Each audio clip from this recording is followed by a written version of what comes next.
Hi everyone. Herkese iyi akşamlar arkadaşlar. So welcome back to Learn Turkish the Easy Way channel. This is our next grammar live grammar class, and today's topic, of course, is the continuation of the previous grammar topics, which is basically the past tense of the conditional mood in Turkish language. Now, where do we use this tense or kind of a format? It's of course a combination, right? It's a combined tense, and I'll display it where it comes from. So basically, before we go and explain the grammar structure or how we construct this kind of combined tense, let's first view the big picture of what we have covered so far. You probably remember this sheet, right? This just a second, let me just go to the this one. Sorry, let me just upload this one PDF file for you. Yeah, okay. So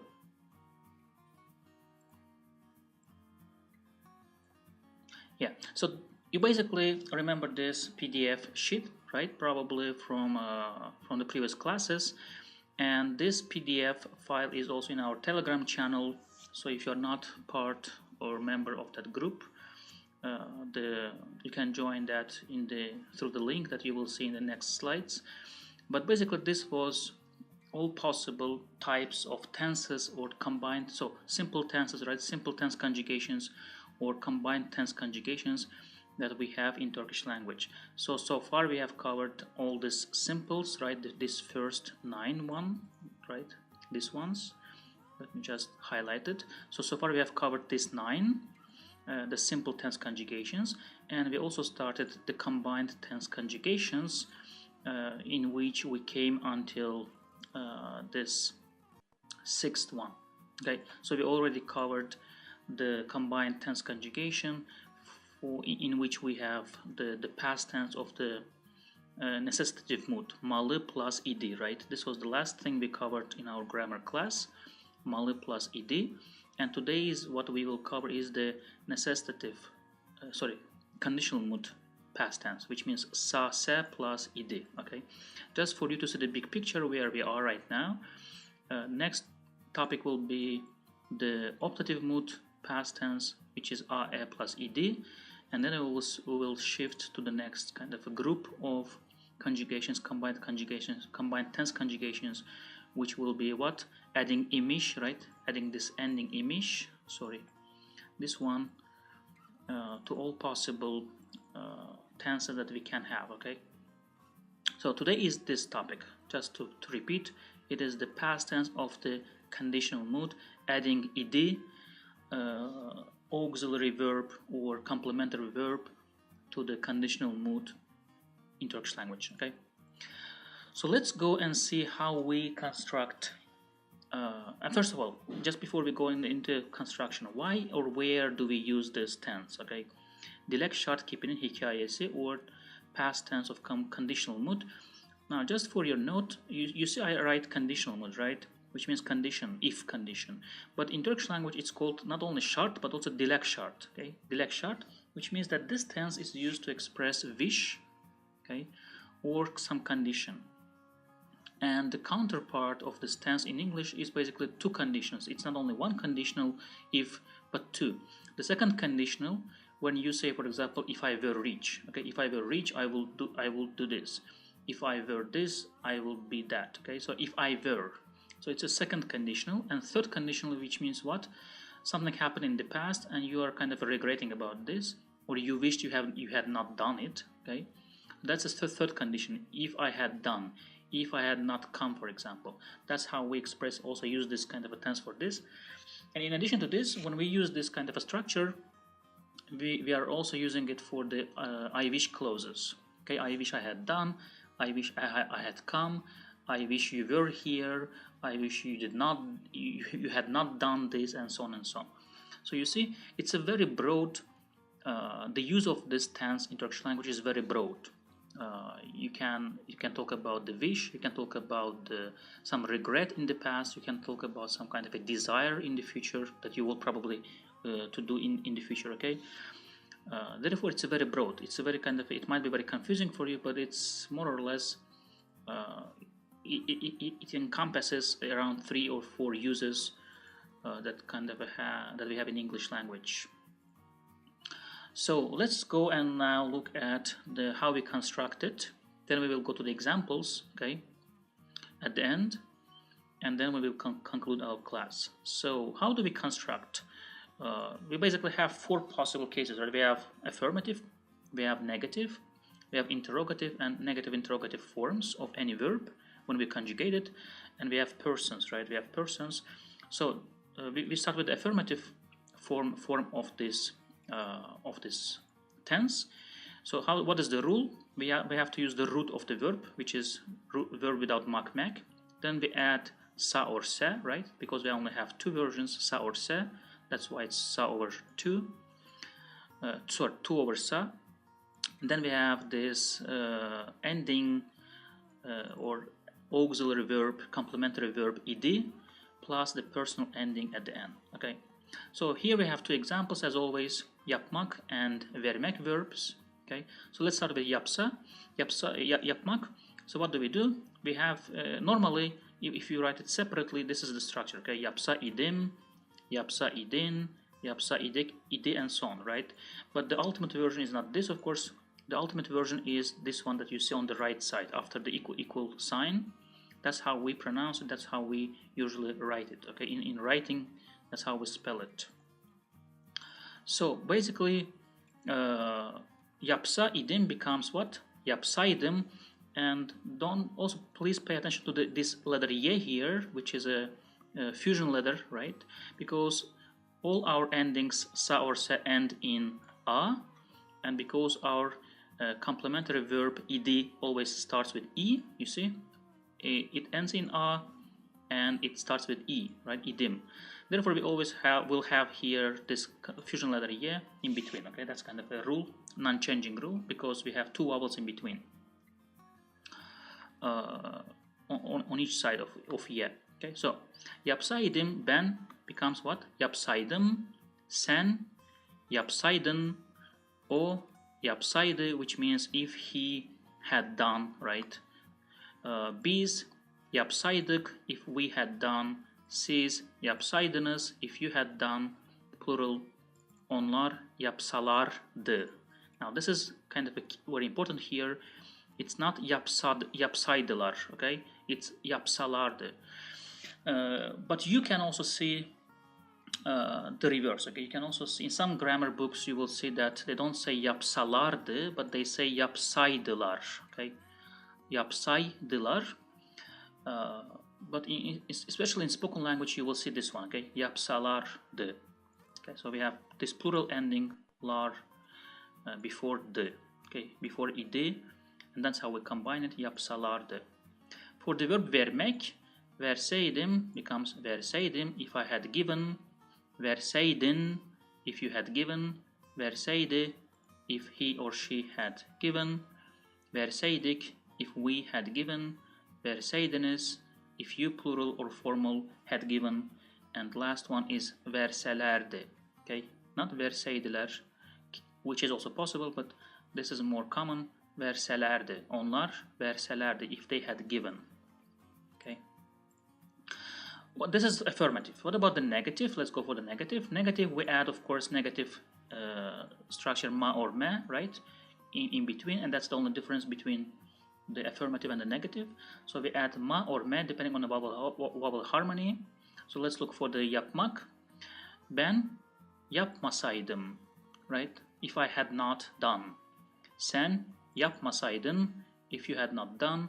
O yapmasaydı if he, she had not done. Biz yapmasaydık if we had not done.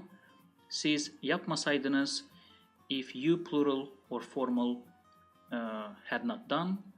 And onlar yapmasalardı, right, this one means if they had not done. For vermek, for the verb vermek, Ben vermeseydim if I had not given. Sen vermeseydin if you had not given.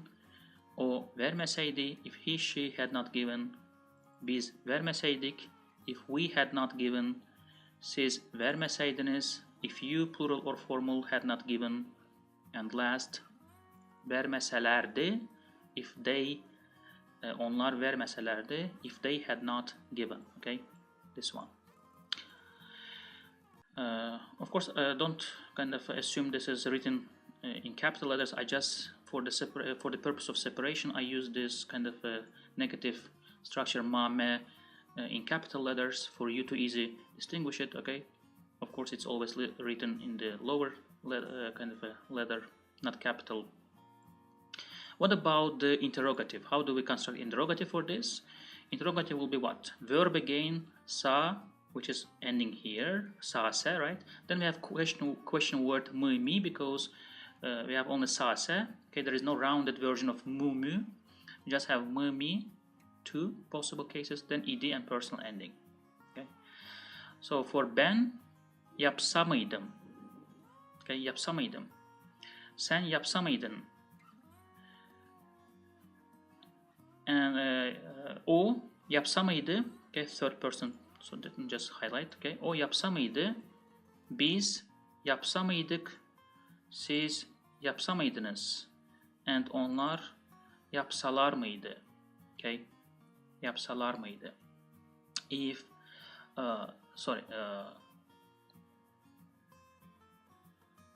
if they had done. Okay, of course this is a question, of course. And for the vermek, it will be what? Versemiydim. Ben versemiydim. If I had kind of a given question, right? Versemiydin, sen versemiydin. O versemiydi. Biz versemiydik. Siz versemiydiniz. And onlar verseler miydi? Okay, that is the interrogative. And last we have, and again, just as a note, we always have to use this, write this me, me, right, always separate from the verb. That's the rule in Turkish language for those who are new to this video. And the last one is the negative interrogative, which for ben it will be what? We have ma here, right, added as negative, and we also have question word me, me. So ben yapmasamıydım, which means if I had not done, right? Sen yapmasamıydın. O yapmasamıydı. Biz yapmasamıydık. Siz yapmasamıydınız. And onlar yapmasalar mıydı? Okay, yapmasalar mıydı? For vermek, ben vermese miydim? Sen vermese miydin? O vermese miydi? Biz vermese miydik? Siz vermese miydiniz? And onlar vermeseler miydi? Okay, so this is basically the how we construct the negative interrogative. So just to go back, affirmative, right? This is affirmative. This is negative rules. This is interrogative, and the last one is negative interrogative. This is the rules. Now let's go to example to our worksheet and see some examples. Okay. Hi Jafari, welcome, hoş geldin, Tanzania, selamlar. So let's look now at the examples. Okay, at examples, this is our worksheet as always. Just a second. So let's have, I have a couple of verbs here. Okay, just to practice it even further. Okay, so I have these 5 verbs here, and I gave an example of what? First person singular. Okay, only first person singular, no more kind of a persons. So if we want to transform it in the affirmative format for sit, right, oturmak, or to reside, we will say what? Otursaydım. It will be otursaydım. Okumak will be okusaydım if I had read, right? Sevmek will be sevseydim if I had loved. Görmek will be görseydim, and vermek will be verseydim if I had given. So this is affirmative examples for the first person singular for these verbs. Okay. Now we also have negative, right? Let's see the negative now. Let me just go to the next page. Okay. Let's now see the negative together. For negative, it is becoming what? Oturmak becomes oturmasaydım. First person singular, right? Negative. Okumak, okumasaydım, if I had not read or if I had not studied, because okumak is also to study. Sevmek becomes sevmeseydim, if I had not loved. Görmek becomes görmeseydim, if I had not seen. And vermek becomes vermeseydim, and that's basically the negative. Everything in between is just transformation, okay, how we transform it. And let's now look at interrogative, okay, interrogative. Interrogative first person singular, oturmak, otursamaydım, okumak, okusamaydım, right, okusamaydım, sevmek, sevse miydim, görmek, görse miydim, and vermek becomes verse miydim. Again, just example for first person singular interrogative. And last one is negative interrogative, right? Let me just go to the next page. Negative interrogative, which is basically oturmak becomes oturmasa mıydım, right? Okumak becomes okumasa mıydım. Sevmek becomes sevmese miydim. Görmek becomes görmese miydim. And vermek becomes vermese miydim. Okay. Alright, these are the examples of transformation, how we transformed these verbs through 4 different forms of the verbs, but only first person singular, okay? We did not cover other kind of persons here for simplicity purposes. Let's now look at the examples in sentences, okay? I have here 8 sentences, and again, pay attention to how much kind of a diversity we have in terms of this tense's meanings. Okay? There are so many different meanings when we when we use this tense or the structure. Okay, the past tense of the conditional mood, it serves so many purposes. It serves so many kind of uses. Okay, so let's look at the first example. Gelseydin iyi olurdu. You don't have to pay attention to the second part. This kind of olurdu, tanırdım, kaybolurdum, they are just complementary parts of the sentences. But here we are looking for this one. Okay, gelseydin it's the past of the conditional mood. If you had come, right? If you had come, gelseydin iyi olurdu. Olmak. This is olurdu is the what?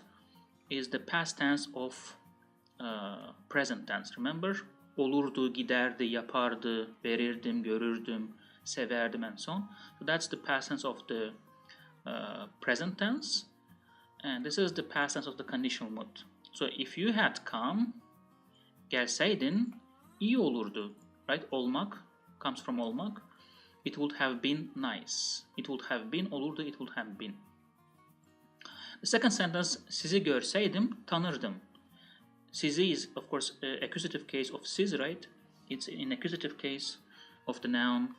Görseydim, if I had seen, right? If I had seen, görmek, görseydim. Tanırdım is the past tense of the present tense. I would have recognized, that's the English meaning, right? I would have recognized. Of course, this is you is implied here. We don't have to use this in Turkish. Tanırdım. Sizi görseydim, tanırdım. I would have recognized you. Tanımak is to recognize, okay? Tanımak, tanırdım. For the third sentence, sensiz gitseydim kaybolurdum. Sen is you, sensiz means without you. That's a kind of an added to the word itself.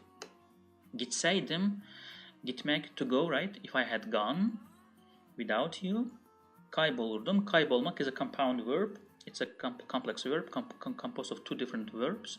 Kayb olmak, right? Kayıp olmak. So kaybolmak is to get lost. Kaybolurdum will be what? I would have got lost. That's basically how we translate it into English, right? If I had gone without you, I would have got lost. And then we have something very interesting. We have I wish structure here, okay? I wish structure, that's how we use I wish. I keşke, that's basically how we say in Turkish usually. I wish. Keşke, seni, seni is again is the accusative case of the sen, of the pronoun sen. Sevmeseydim, and also we have negative, right? Negative now. Negative form of sevmek in the past of the conditional mood. I wish I had not loved you. Okay. Keşke seni sevmeseydim. I had not loved. Okay. Of course, this is again conditional. Okay, it's the conditional structure used for the I wish clauses. That's basically how we say it. Keşke seni sevmeseydim. I wish I had not loved. Okay. You. Of course, I wish I had not loved. It should be together because that's all together structure, right? But I just separated keşke here for you to see it easily. Keşke seni sevmeseydim. Then we have acaba structure, which is I wonder, right? I wonder, by any chance, acaba gelmese miydik? Now this is a question structure. It's interrogative here, but it's more rhetoric rather than the real question. It's not really we are asking something. Acaba gelmese miydik means I wonder if we should have not come. Gelmese miydik? Or yapmasa mıydık? Acaba yapmasa mıydık? I wonder if we should not have done it. Okay, so that's a rhetoric question. It's very frequently used in Turkish. Okay, very frequently. Yapmasa mıydık? Gitmese miydiniz acaba? Or hiç kalmasa mıydık acaba? So when we use this kind of a rhetoric question, it's more than a question. It's just kind of a wondering or questioning. Okay, questioning that maybe we should not have done it. Okay, maybe we should not have come. Acaba gelmese miydik? Okay, so some kind of a regret about what you have done. So you're kind of a questioning. Maybe we should not even have come, right? Something like that. The next structure is I wish structure. If kind of a conditional structure, right? If I were, for example, rich, if I were beautiful, if I were handsome, and so on, something like that. That's the wish structure. Okay. Zengin olsaydınız. This is plural, right? You, or formal. Zengin, if you were rich, ne yapardınız? What would you do? Okay, what would you do? And yapardınız again, what? Yapardınız is the past tense of the present tense, right? But this structure olsaydınız is coming from olmak, olsa, olsaydınız, if you were rich. You see, this is a wish. This is a conditional mood, but it's not about something that happened. There is nothing happened yet. You are not rich yet. It's all about what will you do if you were rich. Okay? Not if you had been rich, if you were rich. So this structure is also used in the same format, in the same kind of, using the same structure of Turkish language, which is similar, okay? Just similar to, same with what, if you were to say, for example, if you had been rich, if you had gone, or if you went. Okay, that's same. For Turkish context, it will be the same, the past tense of the conditional mood. Let's look at the next one. This is I wish structure. Keşke zengin olsaydım. Okay, I wish I were rich. So I wish I were here is keşke olsaydım. Okay, olsaydım. I wish I were. Keşke olsaydım. I wish I were. Zengin means rich. Okay. Now look at this at the difference now. Keşke gelmeseydin. Now you see this one is a wish. Keşke zengin olsaydım. I wish I were rich. But the second one is a regret. Keşke gelmeseydin. I wish you had not come. You see, it's not I wish you did not come. It is I wish you had not come, which means you came, it already happened, but I regret about this. I didn't like this. Keşke gelmeseydin. You see, we have two different structures combined in one structure in Turkish language. Okay, I wish I were. I wish I had been. I wish you had come. I wish you came. And for both cases we use the same structure in Turkish language. Okay, so how do you understand whether you really mean wish or regret? it's a context issue. Okay, it's a context issue because if you say, for example, keşke gelmeseydin, we already understand that it already happened. Okay, it already happened, and you just regret it. So context determines very much whether you really mean a wish or some condition or regret. Okay. So these are basically the kind of things for today that I want to cover, and this is again very useful, very extensively used structure in Turkish language. Don't forget it. If you have any question, just let me know in the chat. I will respond and then finish the video. If not, I will just finish it immediately. So let me just wait for a couple of seconds. If you have any questions, just let me know. Meanwhile, by the way, if you want to have this kind of a picture, the PDF file that you have, this one that you see on the screen, it is again in our Telegram channel. You can get it there if you join it, and that Telegram channel is already mentioned at the top here. Just a second. At the top of our worksheet.